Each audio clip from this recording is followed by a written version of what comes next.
ನಾವು ಗಮನಿಸಿದ್ದು ಇತ್ತೀಚಿನ ದಿನಗಳಲ್ಲಿ ಸೊ ಕಾಂಗ್ರೆಸ್ನವರು ಯಾರೇ ಒಬ್ಬ ನಾಯಕರು ಮಾತಾಡಬೇಕಾದ್ರೂ ಕೂಡ ಬಿ ಜೆ ಪಿಯವರು ಏನೋ ಸ್ವತಂತ್ರ ಹೋರಾಟದಲ್ಲಿದ್ರಾ, ಬಿ ಜೆ ಪಿಯವರು ಏನು ಸ್ವತಂತ್ರ ಹೋರಾಟದಲ್ಲಿದ್ರಾ ಅಂತ ಹೇಳಿ ಈ ಹೇಳಿಕೆಯನ್ನು ನೀವು ಹೇಗೆ ಗಮನಿಸ್ತೀರಿ? ನಿಮ್ಮ ಮಿತ್ರ ಪಕ್ಷ ಇಲ್ಲ, ನನಗೆ ಮಿತ್ರ ಪಕ್ಷ ಅನ್ನೋದಕ್ಕಿಂತ ಇದು ಚುನಾವಣೆ ಅಂತ ವಿಚಾರ ಅಂತ ಬಂದಾಗ ಎಲ್ಲರೂ ಪ್ರಚಾರಕ್ಕೆ ಹೋಗ್ತೀವಿ, ಅವ್ರವ್ರ ಪಕ್ಷದ ಪ್ರಚಾರ ಅವ್ರವ್ರು ಮಾಡ್ಕೊಂಡು ಹೋಗ್ತಾ ಇರ್ತಾರೆ. ಈ ಸಿದ್ದರಾಮಯ್ಯನವ್ರ ಹೇಳಿಕೆ ಎಷ್ಟು ಬಾಲಿಶವಾಗಿದೆ ಅಂದರೆ ನಿಜವಾಗ್ಲೂ ನನಗೆಲ್ಲೋ ಒಂದು ಕಡೆ ನಗು ಬರ್ತದೆ. ನಮ್ಮ ಹಳ್ಳಿ ಕಡೆ ಹಿಂಗೆ ಮಾತಾಡ್ತೀವಿ ಅಂತ ಹೇಳ್ತಾರೆ, ಉತ್ತರ ಕರ್ನಾಟಕದ ಕಡೆ ಭಾಷೆಯಲ್ಲೇನೋ ಅವ್ರನ್ನೇನೋ ಒಂದ್ಸತಿ ಅಂದ್ಬಿಟ್ರೆ ಡೈಜೆಸ್ಟ್ ಮಾಡ್ಕೊಳ್ಳಿಕ್ಕೆ ಆಗ್ತದ ಅನ್ನೋದನ್ನ ಅವ್ರು ಯೋಚನೆ ಮಾಡ್ಬೇಕಾಗ್ತದೆ. ನನಗೆ ಪ್ರಾಣೇಶ್ವರ್ ಕಾಮಿಡಿ ಪಂಚ್ ನೆನಪಾಗ್ತದೆ ನನಗೆ. ರಾಜಗೌಡ್ರ ಏನ್ ಗೊತ್ತಾ, ಯೂಶಲಿ ಮಹಾಭಾರತ ಚರ್ಚೆ ಇಷ್ಟು ಕೂಲ್ ಅಂಡ್ ಕಾಮ್ ಆಗಿ ಹೋಗೋದು ಬಹಳ ಕಮ್ಮಿ. ಬಟ್ ಇವತ್ತು ಹಿಂಗೆ ಆಗ್ಬೇಕು ಅಂತ ಈ ವೇದಿಕೆಯಲ್ಲೂ ಎಲ್ಲರೂ ಕಿರ್ಚ್ಬಿಟ್ರೆ, ನಾವು ಮಾತನಾಡ್ತಿರೋ ಟಾಪಿಕ್ಗೂ ಇಲ್ಲೂ ಕಿರ್ಚಾಟ ಆಗ್ಬಿಟ್ರೆ ಅಸಂಬಂಧ ಆಗುತ್ತೆ. ಮುಂದುವರಿಸಿ ನೋಡಿ, ಅದನ್ನೇ ಸಿದ್ದರಾಮಯ್ಯನವರು ಅದನ್ನ ಯೋಚನೆ ಮಾಡ್ಬೇಕಾಗತ್ತೆ. ಈಗ ಆಡು ಭಾಷೆಯಲ್ಲಿ ಈಗ ಅವರು ಸಾಕಷ್ಟು ಬಾರಿ ಈ ಕಳೆದ ಬಾರಿ ಸಿಎಂ ಆದಾಗೂ ಅಷ್ಟೇ ತುಂಬಾ ಜನ ಅಧಿಕಾರಿಗಳನ್ನ ಸಿಂಗಲರ್ ಆಗಿ ಮಾತಾಡ್ಸೋದ್ರು ಅಂತ ಸಾಕಷ್ಟು ಚರ್ಚೆಗಳಾಗ್ತಾ ಇದೆ. ನೀವು ಮಂಡ್ಯ ಚುನಾವಣೆದು ನೆನ್ಪಿಟ್ಕೊಂಡು ಮಾತಾಡ್ಬೇಕಪ್ಪ. ಕಳೆದ 2019 ಆದ ಮಂಡ್ಯ ಲೋಕಸಭಾ ಚುನಾವಣೆ ನಿಮ್ ಪಕ್ಷದವ್ರು ಏನ್ ಕಮ್ಮಿ ಮಾತಾಡಿದ್ರ ರಾಜಗೌಡ್ರ? ಕೇಸ್ ಎಷ್ಟಾಯ್ತು ನನಗೆ ಲೆಕ್ಕ ಮರ್ತೋಗಿದೆ. ಈಗ ನಾನು ಅದೇ ಪಾಯಿಂಟ್ಗೆನೆ ನಾನು ನಿಮ್ಗೆ ಹೇಳ್ತಾ ಇದ್ದೀನಿ, ಯಾರೇ ಆಗ್ಲಿ ಮಾತಾಡೋಕ್ಕೂ ಮುಂಚೆ ಮಾತಿಗೆ ನಾವು ಅಧೀನಾಗಿರ್ತೀವಿ, ಅದಕ್ಕೆ ತಕ್ಕನಾದ ಬೆಲೆನ ನಾವು ಕಟ್ಟಿದೀವಿ.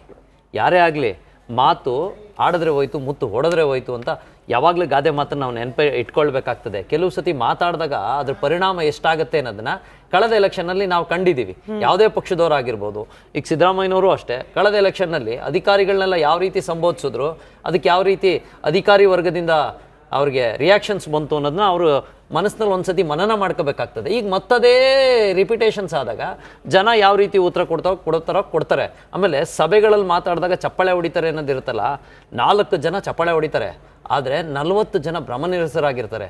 ಚಪ್ಪಾಳೆ ಹೊಡೆದವ್ರು ಮಾತ್ರ ನಿಮ್ಮ ಕಣ್ಣಿಗೆ ಕಂಡಿರ್ತಾರೆ, ಆದರೆ ಅದರಿಂದ ಮನಸ್ಸಿಗೆ ನೋವು ಅನುಭವಿಸಿರ್ತಾರಲ್ಲ, ಅವ್ರು ನಿಮ್ಮ ಕಣ್ಣಿಗೆ ಕಂಡಿರಲ್ಲ. ಅವರು ಕೊಡೋವಂಥ ಆ್ಯಕ್ಷನ್ ಇದೆಯಲ್ಲ, ರಿಯಾಕ್ಷನ್ಸ್ ನಿಮ್ಗಾಗತ್ತಲ್ಲ, ಅದ್ರ ಪರಿಣಾಮನ ಎಲೆಕ್ಷನ್ ರಿಸಲ್ಟಲ್ಲಿ ನೀವು ನೋಡ್ಬೇಕಾಗ್ತದೆ ಯಾರೇ ಆಗಲಿ. ಸೊ ಈ ವಿಚಾರದಲ್ಲಿ ಚುನಾವಣಾ ಆಯೋಗ ಈ ದೇಶದ ಅಸ್ಮಿತೆ ಕಾಪಾಡಬೇಕಾದಂಥ ವಿಚಾರದಲ್ಲಿ ಇಂಥ ವಿಚಾರಗಳು ಬಂದಂಥ ಸಂದರ್ಭದಲ್ಲಿ ಎಲ್ಲೋ ಒಂದು ಸತಿ ತಪ್ಪಾದಾಗ ಅದನ್ನು ಸಹಿಸ್ಕೋಬೋದು. ಪದೇ ಪದೇ ಅದೇ ರೀತಿ ವರ್ತನೆಗಳು ಶುರುವಾದಾಗ ಈಗ ಅವ್ರು ಹೇಳ್ತಾರೆ ಅವ್ರು ಯಾವ ಸ್ವಾತಂತ್ರ್ಯ ಹೋರಾಟ ಮಾಡಿದ್ರು, ಇನ್ನೊಂದು ಮಾಡಿದ್ರು, ಅದಕ್ಕೆ ಕೇಳಲಿಕ್ಕೆ ಒಂದು ಡಯಾಸ್ ಇರುತ್ತೆ, ಆ ಡಯಾಸಲ್ಲಿ ಕೇಳಲಿ. ಸೊ ಚರ್ಚೆಗಳು ಮಾಡಲಿ. ನೀವು ಭಾಷಣದಲ್ಲಿ ನಿಮಗೆ ಒನ್ ಮ್ಯಾನ್ ಶೋ ಥರ ನಿಮ್ಗೆ ಏನೋ ಸಿಕ್ತು ಅಂತ ಮಾತಾಡ್ತಾ ಹೋದ್ರೆ, ಆಮೇಲೆ ಇವ್ರು ಅದೊಂದ್ರು ಅಂತ ಅವ್ರು ಇನ್ನೊಂದು ಅಂತಾರೆ, ಇವ್ರು ಇನ್ನೊಂದು ಅಂತಾರೆ. ಮಾಧ್ಯಮಗಳಿಗೆ ಬರೀ ಆಹಾರಗಳಾಗ್ತದೆ. ಜನಕ್ಕೆ ಒಂದು ಕಾಮಿಡಿ ಶೋ ಆಗೋಗುತ್ತೆ. ಪಾಪ ಕಾಮಿಡಿಯನ್ಗಳೆಲ್ಲ ಎಲ್ಗೋಬೇಕು, ಇವರೇ ಕಾಮಿಡಿ ಮಾಡ್ಕೊಂಡು ಹೋಗ್ಬಿಟ್ರೆ ಸ್ಲೋ ಡೌನ್ ಮಾಡಿದ್ದಾರೆ. ನಮ್ ನಡೆಯಲ್ಲ, ಇವ್ರದೇ ನಡೆಯತ್ತಂತ. ಭಾಸ್ಕರ ಸರ್ ನೋಡಿ, ಹಿಂಗೆ ಆಗಿದ್ದು. ರಾಜಗೌಡ್ರ ಹೇಳ್ದಂಗೆ ಕೆಲಸ ಏನು, ಕ್ವಾಲಿಟಿ ರೈಸ್ ಮಾಡಬೇಕು ಅಂತ, ಕ್ವಾಲಿಟಿ ಕೆಳಗೆ ಮಾಡಿ ಆ ಲೆವೆಲ್ಗೆ ಹೋಗ್ಬೇಕು ಅಂತಲ್ಲ. ಇವ್ರು ಮಾಡ್ತಾ ಇರೋದೇನು, ನಾವು ಆಡು ಭಾಷೆ ಮಾತಾಡ್ತೀವಿ, ಮನೆ ಹಾಳಾಗಿ ಮಾತಾಡೋದು. ಮತ್ತು ವಿಶೇಷವಾಗಿ ನೀವು ಇನ್ನೊಂದು ಗಮನಿಸಿ, ನೀವು ಇಬ್ಬರು ವಕ್ತಾರರು ಗಮನಕ್ಕೂ ನಾನು ತರ್ತೀನಿ. ಮಹಿಳೆಯರು ಯಾವಾಗಲೂ ಸ್ಪರ್ಧೆ ಒಳಗೆ ಇಳಿಯುವಾಗ ಆಕೆ ಬಗ್ಗೆ ಡೈರೆಕ್ಟಾಗಿ ಮಾತಾಡೋಕ್ಕಾಗ್ದಿದ್ರು ಅವರ ಚರಿತ್ರ ಬಗ್ಗೆ ಮಾತನಾಡೋದು, ಲೇವಡಿ ಮಾಡೋದು, ಮತ್ತು ಜೆಂಡರ್ ಬಗ್ಗೆ ಮಾತನಾಡೋದು. ಇವತ್ತು ಅಟ್ಲೀಸ್ಟ್ ಕಾನ್ಸ್ಟಿಟ್ಯೂಷನಿಂದ ಯಾರೋ ಜಾತಿ ಬಗ್ಗೆ ಮಾತಾಡೋಕ್ಕೆ ಧೈರ್ಯ ಇಲ್ಲ. At least that is one of the biggest achievements of the constitution.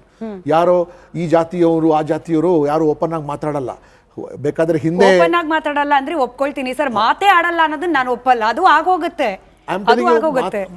Open ಆಗಿ ಮಾತಾಡಲ್ಲ. ಬಟ್ ಹಿಂದೆ ಮಾತನಾಡ್ತಾರಲ್ಲ, ದಟ್ ಈ ಜಾತಿನವ್ರಿಗೆ ಯಾಕೆ ಅಧಿಕಾರ ಕೊಡಬೇಕು, ಆ ಜಾತಿನ ಅಧಿಕಾರ ನಮ್ಮ ಹತ್ರನೇ ಇರಬೇಕು, ನಾವು ಒಟ್ಟಿಗೆ ಇರಬೇಕು ಅಂತ. ಯಾಕೆಂದರೆ ತಾವು ನೋಡಿ, ಹಲವಾರು ಬಾರಿ ಕಾಂಗ್ರೆಸ್ಸಲ್ಲಿ ಕೂಡ ಬೇರೆ ಪಕ್ಷದಲ್ಲಿ ಕೂಡ ಚರ್ಚೆ ಆಗಿದೆ, ದಲಿತರಿಗೆ ಯಾಕೆ ಅವಕಾಶ ಕೊಡ್ತಾ ಇಲ್ಲ ಅಂತ. ಬಟ್ ಬಿಹೈಂಡ್ ದಿ ಬ್ಯಾಕ್ಗ್ರೌಂಡ್ ಅವ್ರು ದಲಿತರ ಬಗ್ಗೆನೇ ಅವ್ರು ಬೇರೆ ರೀತಿಯಾಗಿ ಮಾತನಾಡ್ತಾರೆ. ನಮ್ಮ ಪಕ್ಷದಲ್ಲಿ ನೋಡಿ, ನಮ್ಮ ಪಕ್ಷದಲ್ಲಿ ಗೆದ್ದಿರೋವಂಥ ದಲಿತರು ಕಾಂಗ್ರೆಸ್ಸಲ್ಲಿ ಗೆದ್ದಿಲ್ಲ. ನಮ್ಮ ಪಕ್ಷದಲ್ಲಿ ಗೆದ್ದಿರೋವಂಥ ಹಿಂದೆ ಶೆಡ್ಯೂಲ್ಡ್ ಟ್ರೈಬು ಗೆದ್ದಿಲ್ಲ. ನಮಗೆ ದಿಸ್ ಮೀನ್ಸ್ ನಾವು ಎಲ್ಲ ಕಡೆನೂ ಜಾಸ್ತಿ ವಿಷಯ ಎಲ್ಲಿಂದ